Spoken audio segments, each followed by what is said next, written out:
Good morning all of you. Welcome back multicraft ATI। मैं MD Irfan Ansari. आज मैं आपको टेट थ्योरी में बताने वाला हूँ previous year question of metal, मतलब धातु से या मेटल से पिछले साल जो क्वेश्चन पूछे गए थे वही आज क्वेश्चन मैं आपको कराने वाला हूँ। ठीक है, तो हमने जो पिछला टॉपिक करवाया था जिंक के बारे में, जिंक के इंट्रोडक्शन के बारे में करवाया था और उसके प्रॉपर्टीज़ के बारे में करवाया था और उसके यूजर्स के बारे में भी करवा दिया था। तो हमारा धातु का लास्ट टॉपिक था, मतलब वो चैप्टर ख़त्म हो गया था। तो इसलिए लास्ट में हम लोग क्या करते हैं, पिछले साल में जो क्वेश्चन पूछा जाता है ITI फर्स्ट ईयर में, वो क्वेश्चन हम लोग हर बार करते हैं। जो भी चैप्टर ख़त्म होता है उसको हम प्रीवियस ईयर क्वेश्चन लास्ट में करते हैं। तो ठीक उसी तरह हम मेटल से जो क्वेश्चन पिछले साल पूछे गए थे आज हम उसी को करने वाले हैं।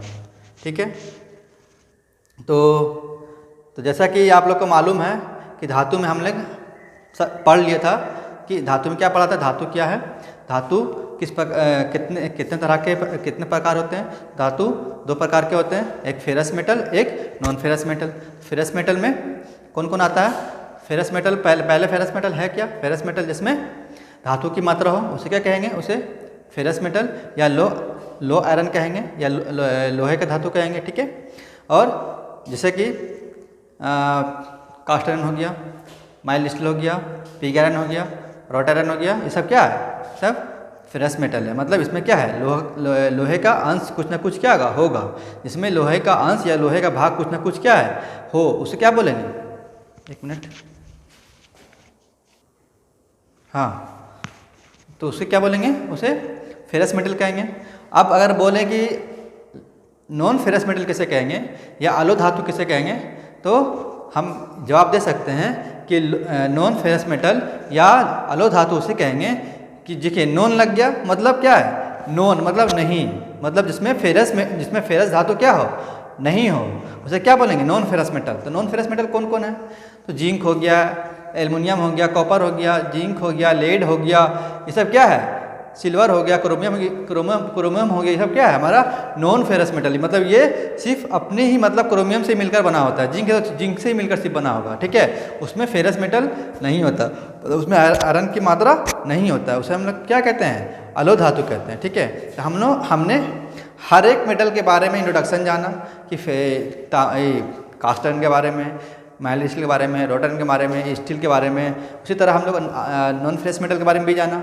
ठीक है, तो हमने ये सब कर लिया है। अगर जो हमारे स्टूडेंट वो वीडियो नहीं देखे हैं तो हमारे यूट्यूब के प्लेलिस्ट पे जाके वो वीडियो देख लें। ठीक है, तो आज का हमारा पहला क्वेश्चन रहेगा कि ब्लास्ट फर्नेस से किस उत्पाद को बनाया जाता है। तो हमने धातु में फेरस मेटल के अंदर ही कौन आता है? पिग आयरन हो गया, रॉट आयरन हो गया, कास्ट आयरन हो गया, सब क्या है? फेरस मेटल है। तो ये जो ब्लास्ट फर्नेस में हम किस उत्पाद को बनाते हैं, हमने पढ़ाया था आपको कि ब्लास्ट फर्नेस से हम क्या बनाते हैं। तो ब्लास्ट फर्नेस से हम लोग पिग आयरन बनाते हैं। क्या कौन सा आयरन बनाते हैं? पिग आयरन बनाते हैं। तो ये पूछ रहा है कि बताइए कि ब्लास्ट फर्नेस से किस उत्पाद मतलब किस प्रोडक्ट को बनाया जाता है, किस प्रोडक्ट को बनाया जाता है। हम जानते हैं कि जो भी मेटल हम निकालते हैं, जो भी धातु निकालता है, कहाँ से निकालता है? खानों के अंदर से, माइन से अंदर निकालते हैं। वो किस रूप में पाया जाता है? वो कच्चे पदार्थ या अयस्क के रूप में पाया जाता है। ठीक है, तो जब उसको निकालते हैं तो कैसा होता है? वो अशुद्ध होता है, उसमें बहुत सारे इम्प्यूरिटीज होते हैं, मिट्टी होते हैं, धूल होता है, कण होते हैं, कंकड़ होता है। तो उसको हम लोग साफ करके क्लीन करके क्या करते हैं, फिर हम उसको लोहा बनाते हैं। हम लोग धो के उसको ग्रेविटी के द्वारा, मैग्नेटिक द्वारा उसके इम्प्यूरिटीज को दूर करके जो भी रह जाता है उसको हम गर्म करके भट्टी में गर्म करके क्या कर लेते हैं? उसको प्योर कर लेते हैं। ठीक है, तो हम जिस भट्टी में बनाते हैं, जिस भट्टी में हम ब्लास्ट फर्नेस से हम जिस भट्टी बनाते हैं उसको ब्लास्ट फर्नेस कहते हैं। तो उस ब्लास्ट फर्नेस से हम क्या बनाते हैं? तो उस ब्लास्ट फर्नेस से हम क्या बनाते हैं बताइए? Wrought iron, cast iron, pig iron, इसको कच्चा लोहा कहते हैं, डी नॉन ऑफ दिस। तो हम जानते हैं, अभी मैंने बताया आपको कि ब्लास्ट फर्नेस से हम पिग आयरन बनाते हैं। क्या कौन सा आयरन बनाते हैं? पिग आयरन, जिसको बोलते हैं कच्चा लोहा। ठीक है, एग्जाम में बहुत इंपॉर्टेंट क्वेश्चन है, पूछ देता है कि बताइए कि ब्लास्ट फर्नेस से किस उत्पाद को बनाया जाता है। तो हमारा पहला क्वेश्चन, हमारा ऑप्शन क्या था? Wrought iron.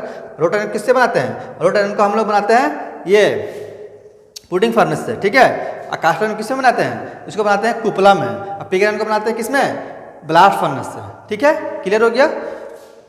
रोटन को पुडिंग फर्नेस, कास्टन को कुपलम बनाते हैं और पिगरन को ये ब्लास्ट फर्नेस से बनाते हैं। किससे बनाते हैं?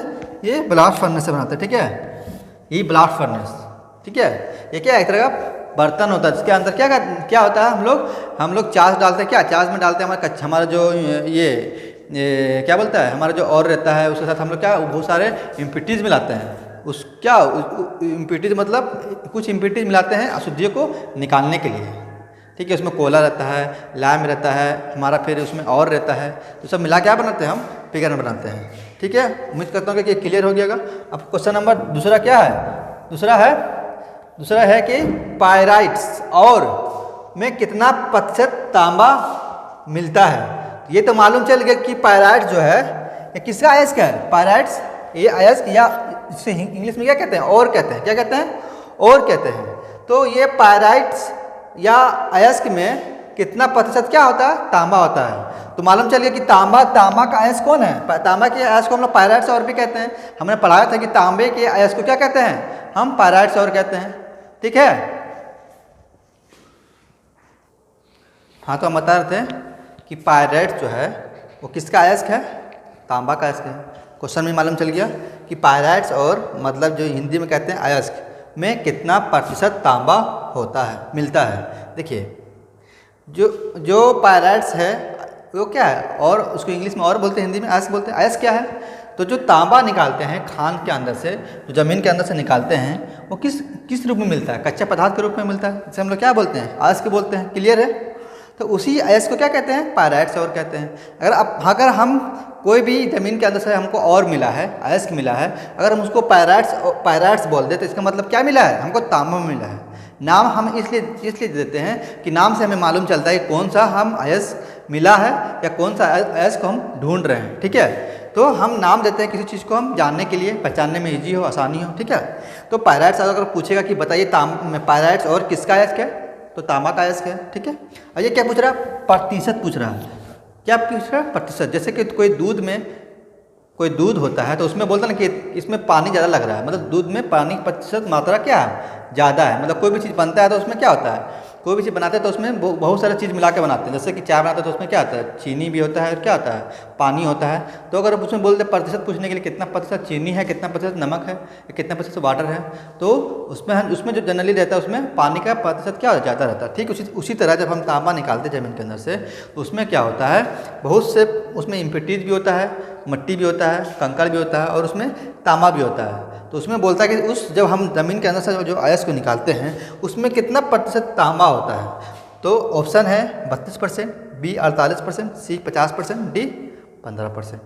तो आपका राइट आंसर हो जाएगा 32%। कितना, 32%, ठीक है। फिर से बताते हैं पायराइट्स और में कितना प्रतिशत तांबा मिलता है। तो पायराइट्स और पहले किसका अयस्क है, ये तांबा का अयस्क है। इसमें पूछ क्या रहा, प्रतिशत पूछ रहा। प्रतिशत मतलब कितना परसेंट उसमें, कितना परसेंट जो है, कितना प्रतिशत जो है उसमें तांबा होता है। जब हम ज़मीन के अंदर से निकालते हैं छोटे क्या मिट्टी के रूप में रहता है, तो इसमें जब हम इसको सब शुद्ध करेंगे, जब हमको सब प्योर करेंगे, कितना परसेंट हमको तांबा मिलेगा, वो तो 32% क्या है तांबा मिलेगा और 68% क्या मिलेगा, अशुद्धि रहेगा, मिट्टी रहेगा, धूल रहेगा, उसमें क्या है वो इम्प्योरिटीज रहेगा, ठीक है। तो 32% अगर पूछ ले कि पायराइट्स और में कितना परसेंट का तांबा होता है, 32% क्या होता है, तांबा होता है, ठीक है। तीसरा क्वेश्चन नंबर तीसरा है, कोई भी वस्तु बिना टूटे तार के रूप में परिवर्तित या चेंज हो जाता है, उसे क्या कहते हैं। मान लीजिए कोई वस्तु है या कोई भी धातु है, कोई भी वस्तु ने कोई भी धातु लिख लीजिए यहाँ पे, क्या कोई भी धातु है, ठीक है। कैसे धातु, जब उसको हम टीने खींचे तो एक्सटर्नल फोर्स लगा के खींचे, ठीक है, बिना टूटे तार के रूप, मतलब उसको जब हम खींचे तो क्या होगा, तार का रूप ले लेता है। कैसा ले लेता है, तार का रूप ले लेता है। मान लीजिए हम ये तार है ना, इसको जब हम खींचें तो क्या होगा, ये तार का रूप ले लें, तार का रूप हो गया ये। इसको कोई भी मटेरियल जो होता है उसको क्या खींच के तार, जो हम खींच के तार बना सकते हैं और तार का रूप में वो कन्वर्ट होता है, उसे क्या बोलेंगे, उसे हम उस गुण को क्या बोलेंगे, उस गुण को मेलेबिलिटी बोलेंगे, डक्टिलिटी बोलेंगे, प्लास्टिसिटी बोलेंगे, नॉन ऑफ दिस बोलेंगे। तो हमने बताया था कि मेलेबिलिटी क्या है, कि अगर किसी धातु को मान लीजिए क्या है, ये धातु है, इसको अगर हम पीट पीट पीट के अगर हम इसको पतली चादर बना दें तो क्या बोलेंगे उस गुण को? जब किसी धातु को पीट पीट कर पतली चादर बना दें या बन जाता है उसे क्या बोलेंगे? मेलेबिलिटी गुण बोलेंगे। इसको हिंदी में कहते हैं आघात वर्धनीय। ठीक है। दूसरा है डक्टिलिटी। जब किसी धातु को बाहरी बल लगाकर उसको तार के रूप में परिवर्तित कर देते हैं, ये परिवर्तित हो जाता है, उसे क्या कहते हैं? उसे डक्टिलिटी कहते हैं। क्या कहते हैं? डक्टिलिटी कहते हैं। ठीक है। इसे हिंदी में कहते हैं तन्यता। यही गुण है किसका? बिना टूटे हुए तार का रूप में परिवर्तित हो जाता है, उसे क्या कहेंगे? डक्टिलिटी कहते हैं। क्या कहते हैं? डक्टिलिटी कहते हैं। ठीक है।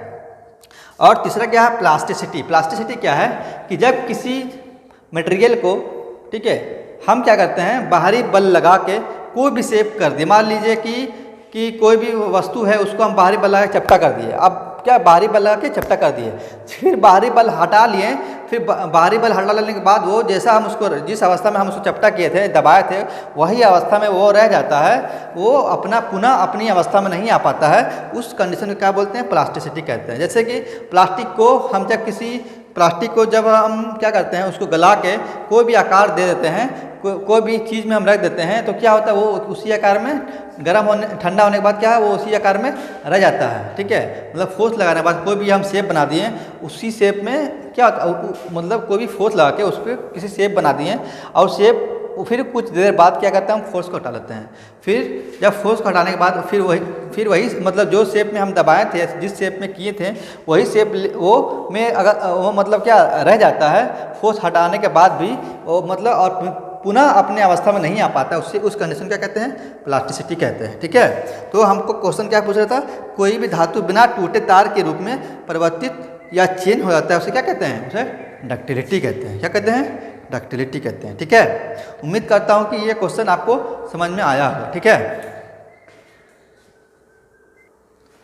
तो अगर क्वेश्चन में अगर कहीं प्रॉब्लम लगे आपको तो प्लीज़ कमेंट बॉक्स में कमेंट कीजिएगा कि सर क्वेश्चन समझ में नहीं आया, फिर से बताइए, मैं फिर से आपको बताऊंगा। ठीक है। तो आज के लिए इतना ही। ठीक है। नेक्स्ट क्लास में फिर से हम कुछ और क्वेश्चन लाएंगे, प्रीवियस ईयर क्वेश्चन मेटल के लिए। ठीक है। जो आपके लिए इम्पोर्टेंट होगा। तो आज के लिए इतना ही। Thank you so much. ठीक है।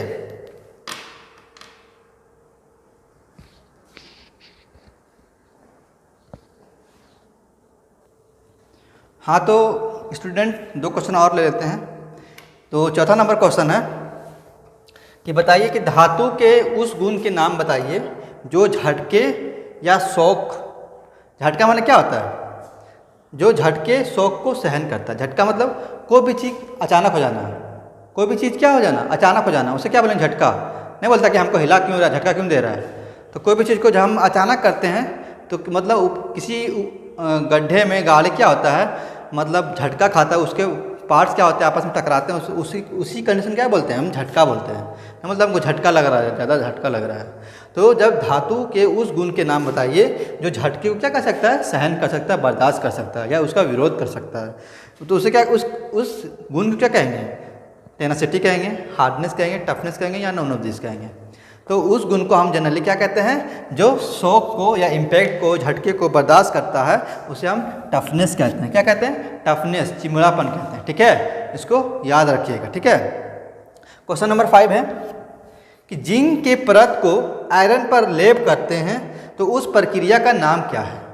देखिए ना, कोई भी लोहा होता है, जैसे हम लोहा का पेंट किए हुए इस लोहे को, तो ठीक लोहे के ऊपर क्या करते हैं? उसे जंग से, जैसे हम पेंट करते हैं, क्यों? जंग से बचाने के लिए। तो हमें इस लोहे के पार्ट्स को जंग से बचाने के लिए हम क्या करते हैं? इस पर हम ये जिंक की परत, मतलब क्या, जिंक वो भी पेंट टाइप का होता है। जब हम जिंक की परत उस पर हम कोटिंग करते हैं, पेंट करते हैं, तो क्या होता है? वो लंबे समय तक चलता है और जंग से, नमी से क्या होता है? बचा रहता है। तो इस प्रोसेस को क्या कहते हैं? जैसे हम लोग पेंट लाके हम लोग किसी धातु पे, किसी खिड़की दरवाजा में करते हैं तो क्या? पेंटिंग कहते हैं। तो ठीक उसी तरह हम जिंक के कोटिंग को जब हम आयरन पर हम क्या करते हैं? लेप चढ़ाते हैं, तो उस प्रक्रिया क्या कहते हैं? ब्लैक आयरन कहते हैं, गैल्वेनाइजिंग कहते हैं, स्टेनलेस स्टील कहते हैं, या डी नॉन ऑफ दिस। तो हम उस प्रोसेस क्या कहते हैं? गैल्वेनाइजिंग कहते हैं। ठीक है। ये बहुत इंपॉर्टेंट क्वेश्चन है, इसको अच्छे से याद कीजिएगा। ठीक है। तो उम्मीद करता हूँ कि आपको आज ये समझ में आया होगा। तो आज के लिए इतना ही। Thank you so much. पिछले क्लास में फिर हम देखेंगे और प्रीवियस ईयर क्वेश्चन और भी कुछ इंपॉर्टेंट क्वेश्चन है वो हम करा देंगे। ठीक है। तो आज के लिए इतना ही। Thank you so much.